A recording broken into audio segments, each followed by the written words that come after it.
Hey, look at you, all grown up and needing car insurance. You don't have to freak out if you got a driving record that's not so hot or worry if you aren't sure exactly what you need. Able Insurance has your back. Pass up the national insurance companies where you're just another number and keep your auto insurance right here in Charlottesville. 979-0814 is the number. AbleInsurance.com is the site. Go. What up, though, BallHawk Show. Say it one more time. What up, though, BallHawk Show.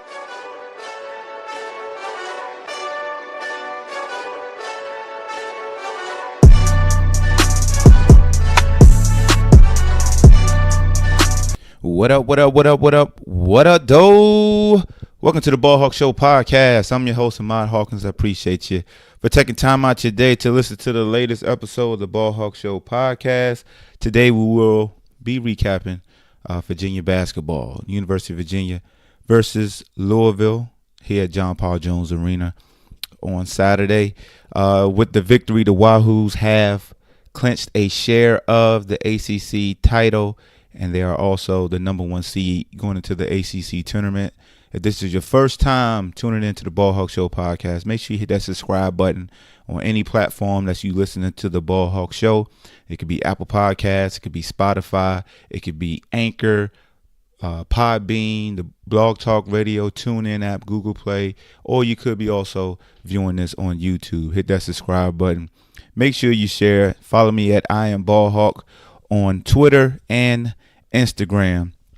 And anytime you want to reach out to me, feel free to email me, theballhawk9@gmail.com. So let's go ahead and jump into this game. The Wahoos did what they had to do to win 73-68. What we're going to do, as always, we'll start off with some post-game notes provided by VirginiaSports.com, led by my man, Jeff White. So you look at some of the team notes from this game as we pull them up. Number 2, Virginia, 28-2 overall now, 16-2 in the ACC, earned at least a share of its 9th ACC title and the 4th since 2014. UVA earned its 4th number 1 seed for the ACC tournament since 2014 and 5th since 1954. The Cavaliers have 28 or more wins for the 5th time in the last 6 seasons.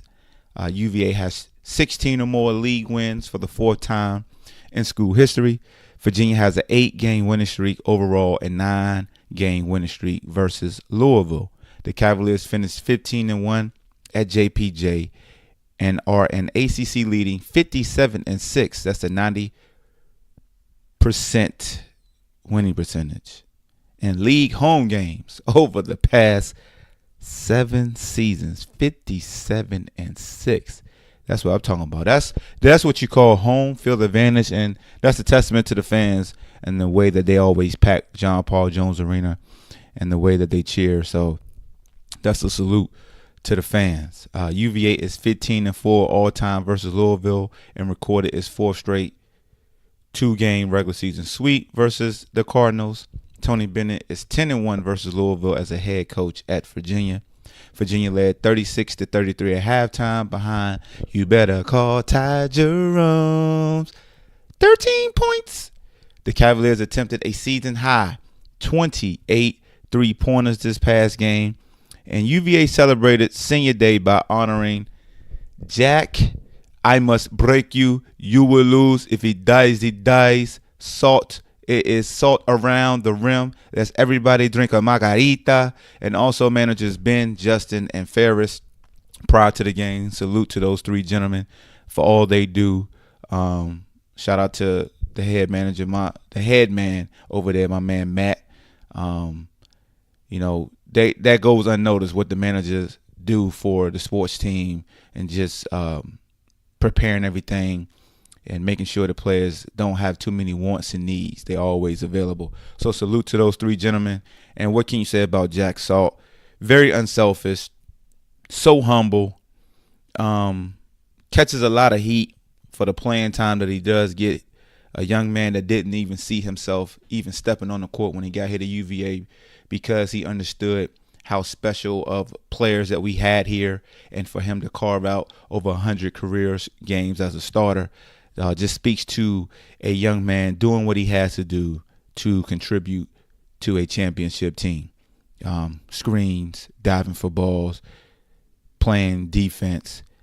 We all know in today's game, everybody pays attention to scoring. And those are the men and women that are elevated the most, the ones who get you buckets. But the glue guys like a Jack Salt is what gets you over the hump. The glue guys like Jack Salt is the ones that we truly appreciate because they don't have a lot of fanfare. But when you look up, they're always doing something that opens the door for a guy like a cow, for a shot like a cow guy gets wide open, or Jerome maybe getting to the cup, or somebody's getting a rebound, and you're looking at Jack Salt's numbers, and you're like, man, he's worth it. He can't even get rebounds. But when you look at the film, he's clearing out two guys, or he's clearing out the best opposing rebounder to allow those guards to crash the board. So, Jack, man, salute to you, bro. Definitely enjoyed you here for the regular season for your career. Now it's time for the postseason, and hopefully, you reach that ultimate goal because you definitely deserve it, man. So salute to Jack Salt. And go to some player notes. Jerome had his fourth 20-point game of the season, his sixth of his career. He had 24. Cal Guy had 3 3-pointers, moved into sole position of fourth on UVA's single-season three-pointers list with 97.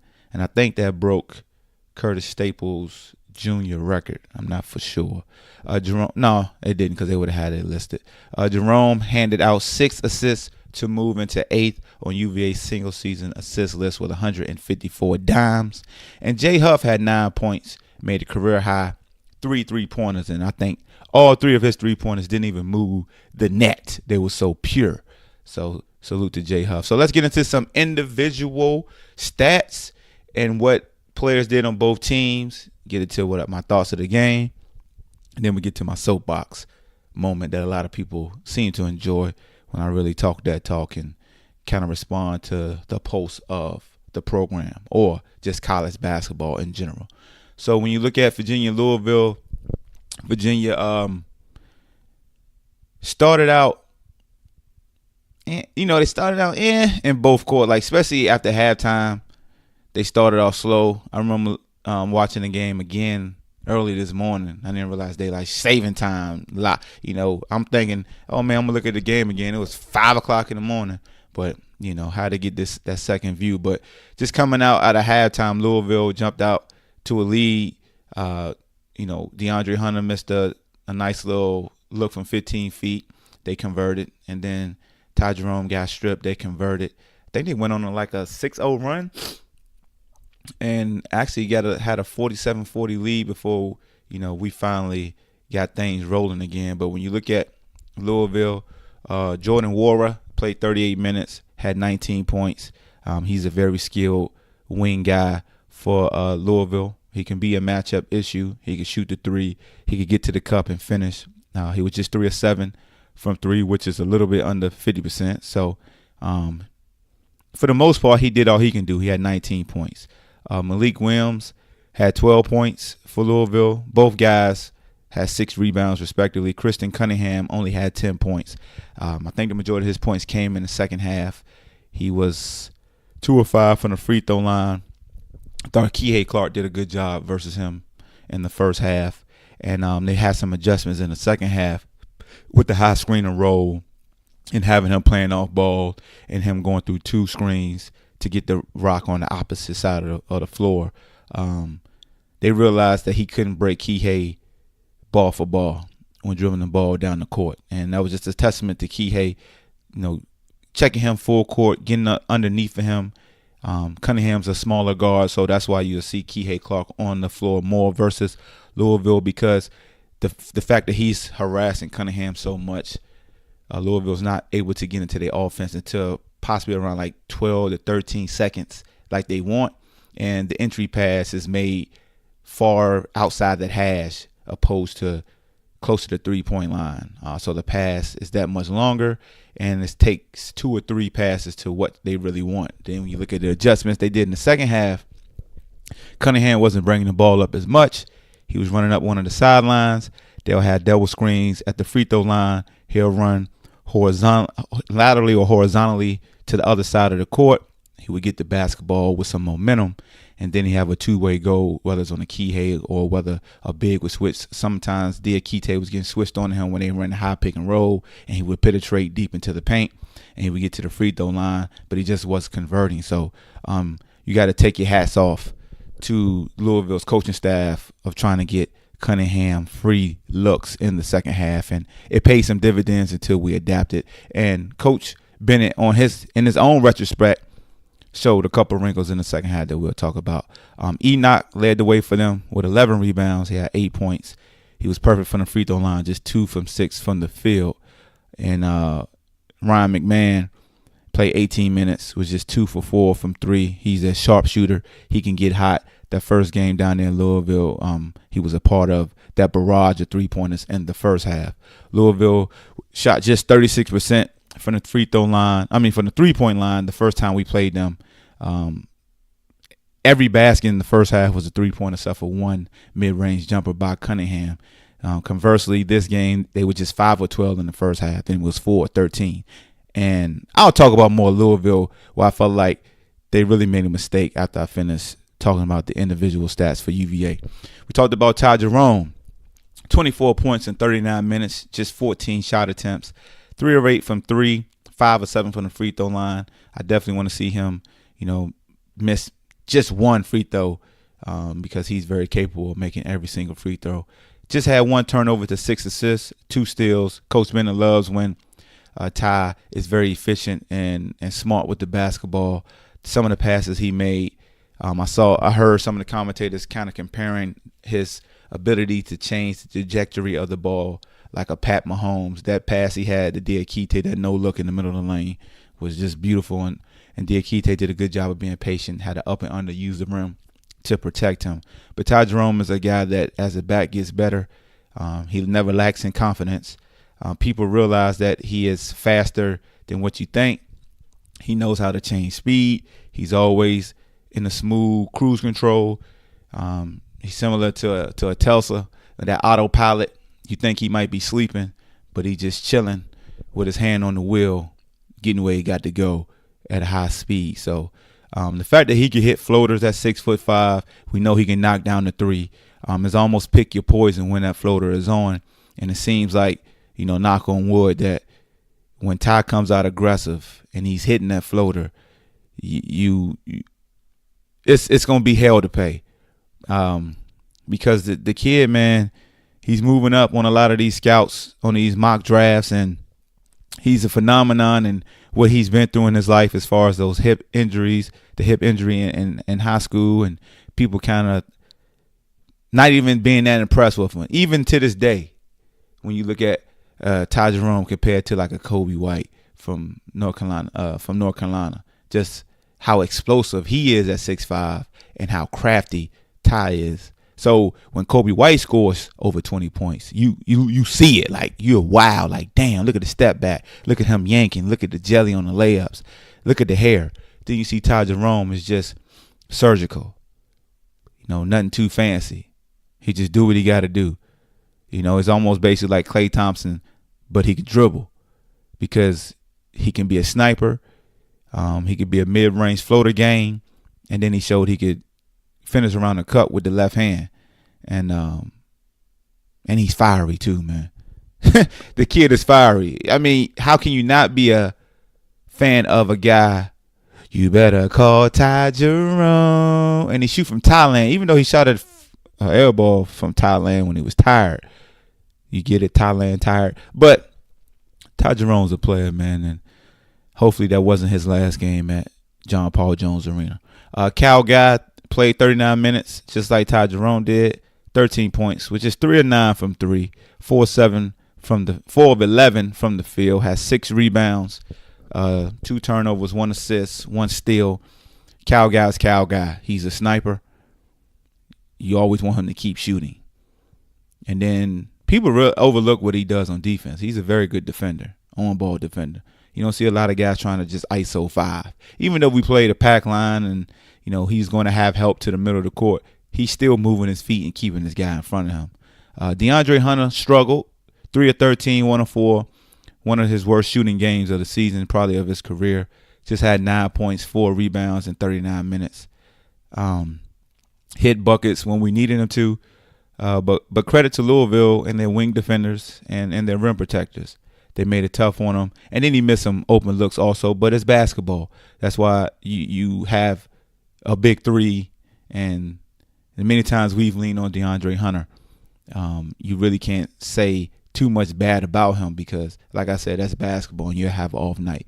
Kihei Clark was another starter, 27 minutes played, 2 for 3 from the field, 1 of 2 from three-point land. He demonstrated ability to get to the cup and finish this game. He hit a 3 early in the game. He had 2 offensive rebounds, 3 total rebounds. Those were long rebounds. It wasn't like he was down there out jumping folks, even though the boy can dunk. Yes, Kihei Clark can dunk. I don't understand. Look, let me tell y'all something. The athlete has changed. The muscle makeup of athletes have changed. We've seen the Spud Webbs from back in the day. Majority of the time, if you play basketball all your life and you like at least 5'6", 5'7", you probably could dunk. I'm just being honest with you. The training, you go to Adapt here in Charlottesville, they can jump out the gym. They get you ready. They get them fibers shooting. And so I just remember a lot of people making over Kihei Clark, attempting to dunk in warm-ups and making a dunk from Jack Salt. And I'm just saying, I seen it in practice. The boy can jump. Jack Salt played 11 minutes. Also, this is just me throwing salt in the wound. Kihei Clark didn't have a turnover again. I know these fans going to kill me for that, but I'm petty. That's what I do. Jack Salt, in another start, played just 11 minutes, didn't score a bucket, had 1 block, 1 rebound. I don't know how many screens he had. I didn't count.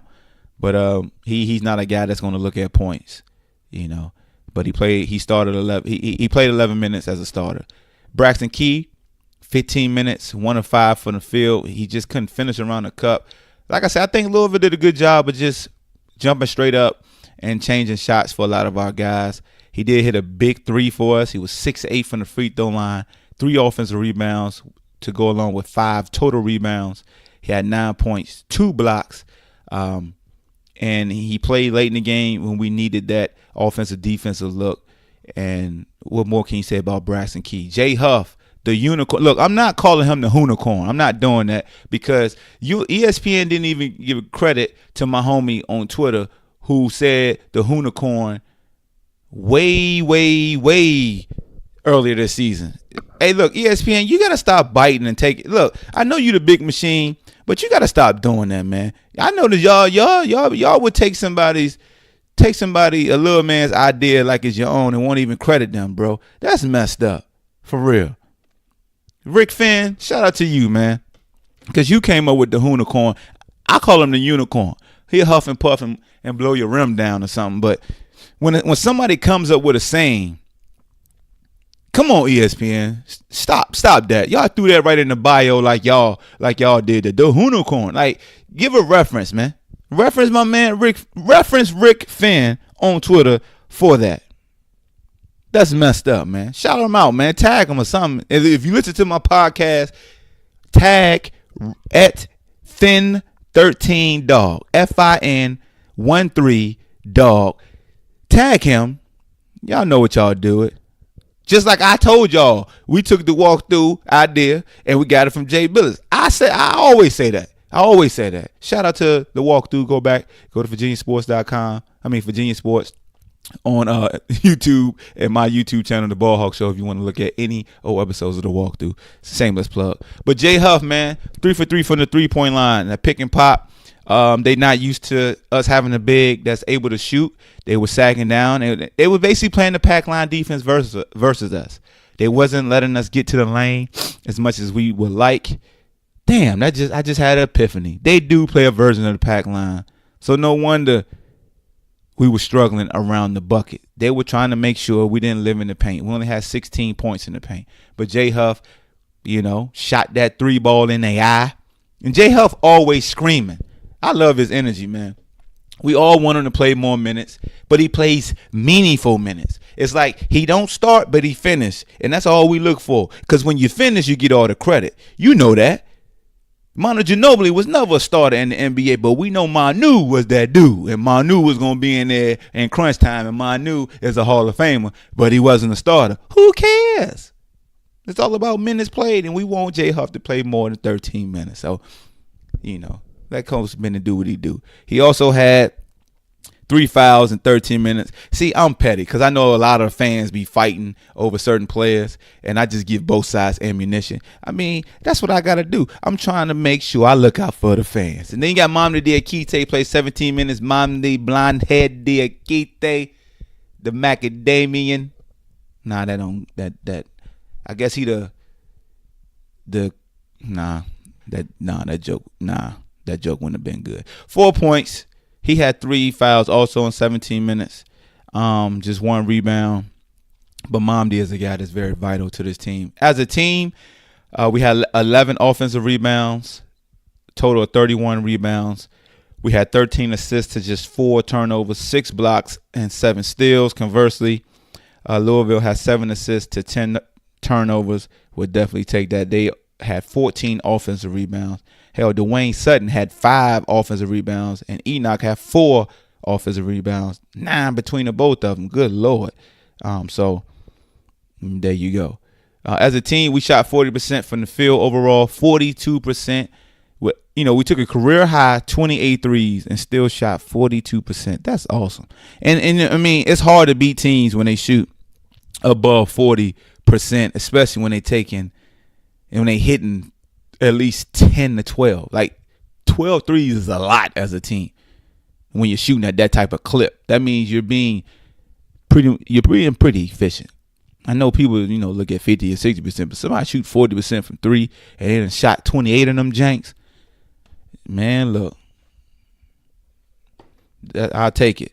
40% from the field. Louisville shot 41% from the field overall, but like I said, those 3 extra threes that we had compared to their 9 for 25 played a role. We shot 21 free throws, only made 15, shot 71%. They shot 17 free throws, made 13, shot 76%. They had 20 points in the paint, 8 points off of turnovers, 14 second chance shots. We had 8 second chance shots. We had 17 points off of turnovers, which is huge, and just 16 points in the paint. So when you look at the game, overall the game, and I may have just gave a little bit away,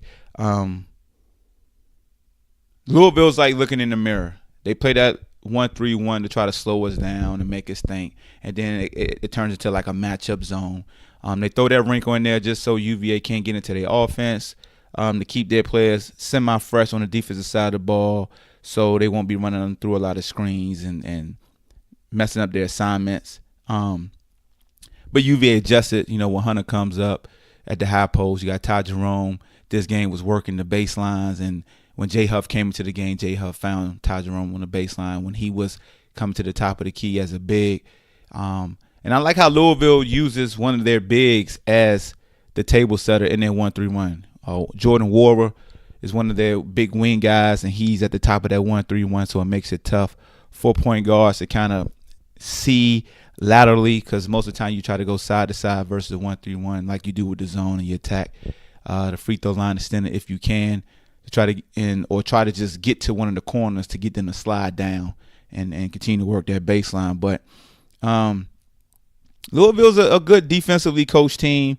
They have one of the top recruiting classes coming in next year, so it'd be interesting to see how they will implement those guys and go from there. But speaking of the Wahoos, this game, they just find ways to win. It was a tight game. Like I said, we got down by 7 in the second half. Coach made adjustments. He always tinkers with his linemen. Coach is very fluid. He's not set in his ways to where he's just going to play this guy because he's been here so many years. Like, Coach may start lineups that people don't understand. You feel me? But they don't play that long. They just kind of set the tone, set what Coach is looking for versus that particular team, and then he starts to sub accordingly, and then you start to see things open up. It's like a change of gears. It's similar to what Louisville saw with Ty Jerome. First time they played him, Ty Jerome was hitting threes. This game, he was a little faster because he's healthier, but he was in his bag more. The shots he was taking was different. The floor of the game was different. And that's the great thing about playing somebody once. You kind of get a feel of what they try to do, and then you have to show adjustments.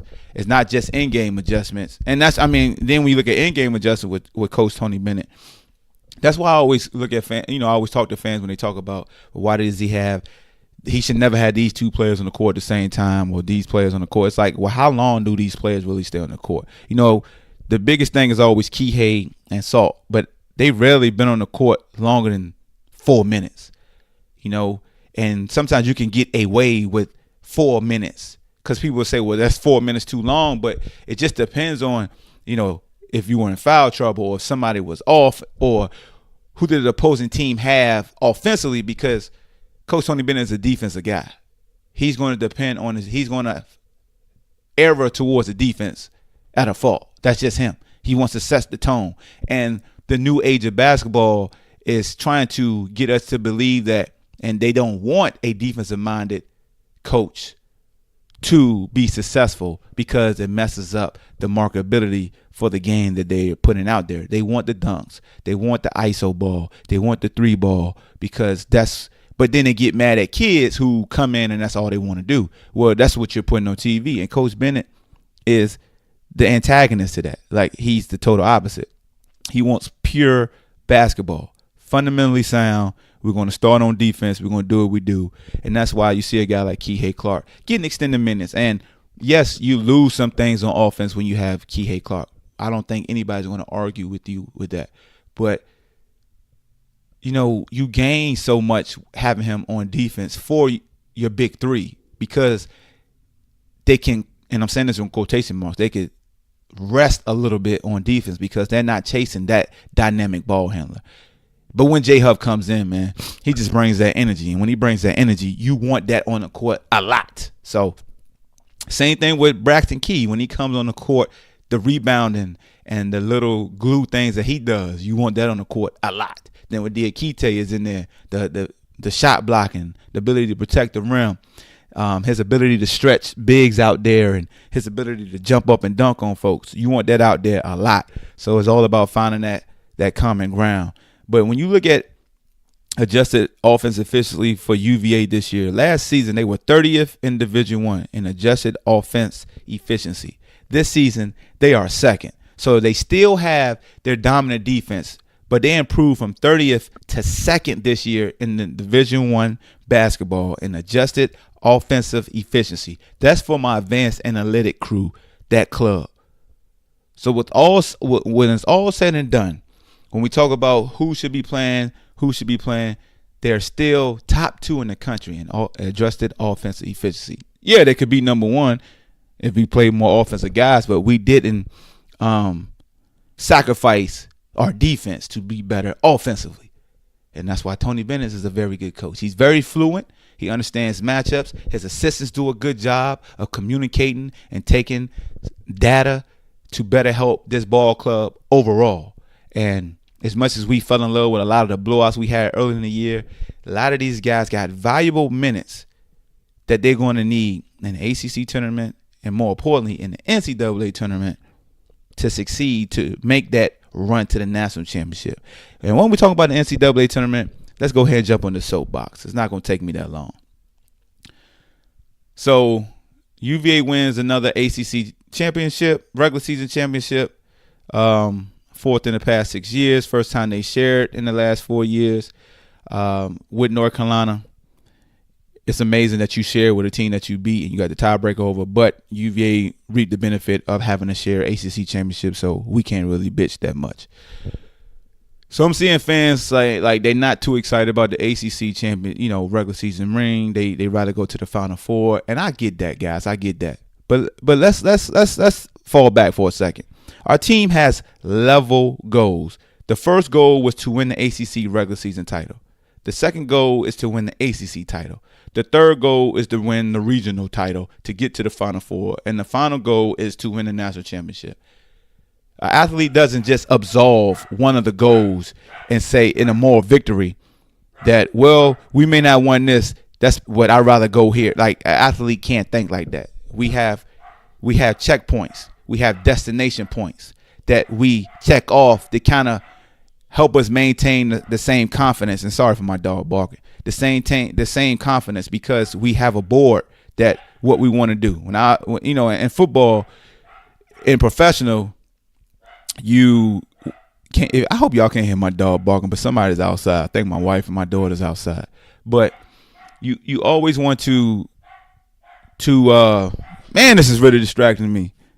So you in football, we use in 16 regular season games in the pros, you break it down in 4 quarters. There's 4 games, 4 games, 4 games, 4 games. And you always want to make sure you win all your home games and then at least go 500 on the road, and you want to win your division, your conference en route to winning the championship. But you want to win everything.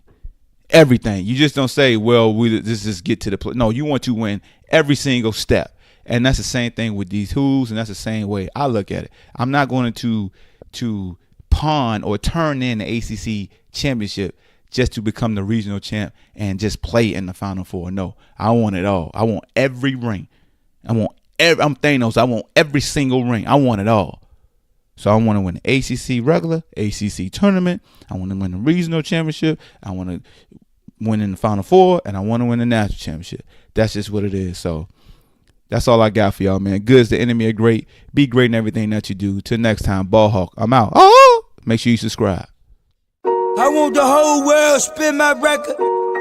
Jerome, the hooded styles, check game, stay free records. Oh, shorty girl fed to death in a massaging. Bad news, even be massaging. I got a fitted head, I be massaging. Pinky rings on my finger, I'm massaging. I got a speedboat concert cause I massage. I coming through and buy the whole Econo Lodge. I be massaging. I be massaged. I'm coming through with Cadillacs and massaging. Yeah, boats I'm constantly massaging. I got GPS's, I be massaging. I catch croaker fish cause I'm massaging. I like a macaroni plate, I be massaging. Even oodles and noodles, I be massaging. Straight out the ghetto cause I'm massaging. I got ice around my neck cause I'm massaging. Or even gold teeth, I'm massaging. A pinky ring iced out cause I'm massaging. I got $100 million, I be massaging. I got $10, I be massaging. I got $1,000, I be massaging. I got 22 cents and be massaging. I take a penny and be massaging. I tell shorty girl fat, I be massaging. Your big two, I be massaging. I be massaging, I be massaging. I got a GPS stern with massaging. Whole share road chain be massaging. I got a Uzi, I be massaging. I got a 12 gauge pump, I massage. I got 100,000, I massage. I ain't broke, I be massaging. I stay paid, I be massaging. I stay late, I be massaging. I hit the pool all night cause I'm massaging. She wanna come through loaded and massage. Whole team, we massage. Bad new parts constantly massage. Ain't no joke, I be massaging. Even the bacon and eggs, I be massaging. Polo shirts, Chateau Adidas, I be massaging. I love you, sweetie cake. Spin my record, let me give you the game. On how to get rich. Take a penny and flip a penny. Then 40 billion. Why? I be massaging. What? Car steering wheel. I be massaging. The whole label of the State Free Records in the VA. Oh, we be massaging. Let's have a money shot.